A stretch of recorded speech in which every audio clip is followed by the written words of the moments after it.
You're losing control of your body, and you might not even realize it yet. Welcome to this explainer. I actually want you to take a quick second right now and just think about how you moved today. How did you stand up from your bed?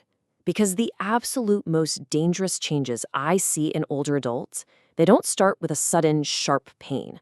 No, they start in complete and total silence. Like, have you noticed yourself maybe hesitating just slightly before standing up from a chair? Or maybe holding onto the kitchen counter just a fraction of a second longer than you used to? To really unpack why this matters, let's look at a specific case study. We're going to follow a patient, someone over 50, who came in feeling, well, mostly fine.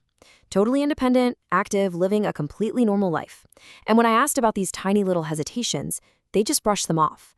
Oh, I'm just getting older, they'd say. It's so easy to ignore. Honestly, most people do exactly that. Okay, let's dive into this because what our patient didn't realize is that these super early signs, they don't feel urgent at all. They don't mess up your day, and they definitely don't force you to take action. But here's the catch. By the time these signs actually become obvious, the underlying damage has often progressed way further than anyone expects. A person feels mostly fine and totally independent right up until one missed step or just one delayed reaction changes absolutely everything. Section 1. The invisible downward spiral. When small signs stack up. So one of the very first silent changes our patient experienced was this slight instability, maybe turning a bit too quickly in the kitchen or walking to the bathroom in the dark. They catch themselves, recover, and just move on. No big deal, right? But then, sitting in my office, they said something super specific. They said, "Doctor, I just feel a little off sometimes." And wow, that word, off, is a massive red flag because it usually means your body is actively compensating. It's basically working overtime, desperately trying to keep things looking and feeling totally normal on the outside, even while the underlying systems on the inside are starting to struggle. It's so incredibly easy to blame these moments on just getting older or, I don't know, maybe having a bit too much coffee. But the reality, it's far more concerning. What's actually happening is your internal communication is weakening. Think about it. Have you ever reached for a glass of water and just misjudged the distance slightly? Or taken a step and felt like your foot was just a tiny fraction slower than your brain wanted it to be? Our patient just laughed it off, but what they were actually going through was a dangerous delay in how fast their brain was processing movement and firing off those signals to their muscles. And let's look at how that quiet decline really stacks up over time. It's like a domino effect. In month 1, our patient had a slight hesitation on the stairs, just a little pause. But by month 3, that tiny hesitation started eroding their confidence. And because their confidence took a hit, by month 6, their overall daily activity level dropped right along with it. They just naturally started moving less without even realizing it. And when that happens, the body weakens so much faster. Muscles lose their strength, coordination takes a nosedive, and the cycle just keeps going, completely under the radar. Section 2. The brain-body connection. The systems slowing down together. To really grasp the mechanics behind these symptoms, we have to recognize one fundamental truth. Balance isn't just about your legs. Not at all. It requires this perfect, seamless coordination across your brain, your inner ear, your nervous system, your muscles, and your circulation. It's like a giant symphony.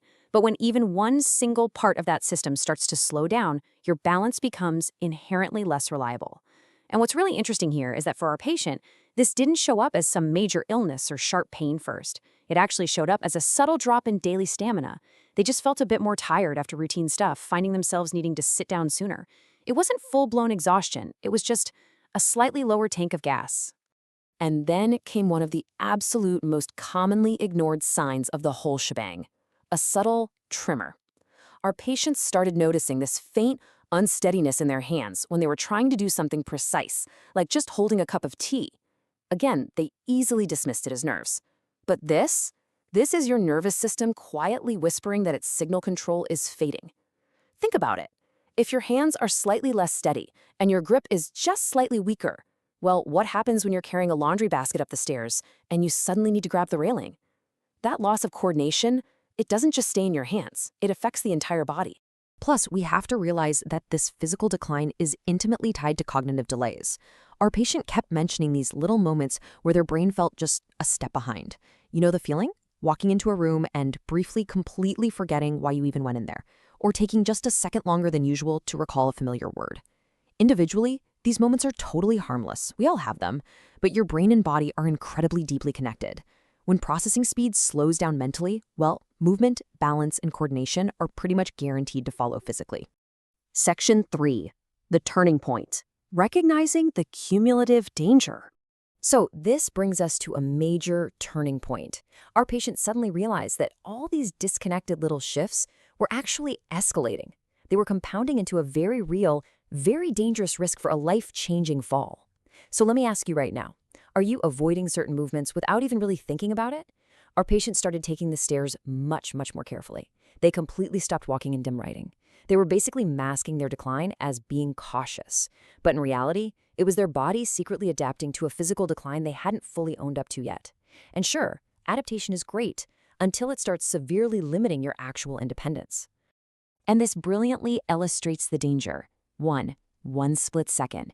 When both your body and your brain begin slowing down at the exact same time, your ability to react in those critical make-or-break moments becomes totally compromised. That 1 split second you desperately need to catch yourself during a slip. That quick, instinctive adjustment to get your balance back, it simply might not happen fast enough. The risk has been rising totally invisibly right up until the exact moment it's too late. Section 4. Reclaiming independence. Catching the decline early. Okay, take a breath because here is the good news. You absolutely do not have to wait for that fall to happen. Our patient finally recognized the path they were on, and they took exact, deliberate steps to halt this downward spiral well before an injury ever occurred. First things first, they built awareness. They completely stopped dismissing these small changes and started actually treating them as the crucial signals they are. Your body is incredibly good at warning you early on, but only if you are willing to listen. After that, they engaged in targeted movement, tweaked their environment, and basically took control of the wheel before a crash forced them to. So the crucial point is this. Just staying active with general movement like puttering around the house, it isn't quite enough. You really need targeted movement. Our patient started incorporating controlled standing exercises, light resistance training, and some slow, highly deliberate walking practices. These aren't just random workouts. These specific actions safely challenge your balance and coordination, and they actively reinforce that vital high-speed connection between your brain and your muscles. Third step, they took a hard look at their environment. Let's be real. Falls rarely happen in perfectly lit, ideal conditions. No, they happen in low light, on weird, uneven surfaces, or right when you're distracted. By making some simple changes, like improving the lighting in dim hallways, tossing out loose throw rugs, and throwing up a support rail near the stairs, our patient dramatically dropped their daily risk profile. We are talking about super small fixes that offer massive, massive protection. Which leads us perfectly to this deeply important truth. Prevention is always more powerful than repair.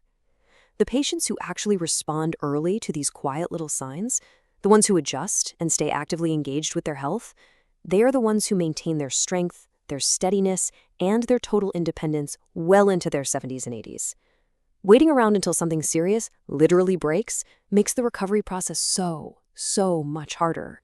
So as we wrap up this explainer, I want to leave you with one final question to really chew on. What silent sign might you be ignoring today? If absolutely anything we talked about today feels even a little bit familiar to you, please take it seriously. But also, don't panic. This is simply your golden opportunity to act early. Listen to what your body is whispering, make those small, smart adjustments right now, and fiercely protect your independence for all the years to come. Take good care of yourself and start paying attention to the silence.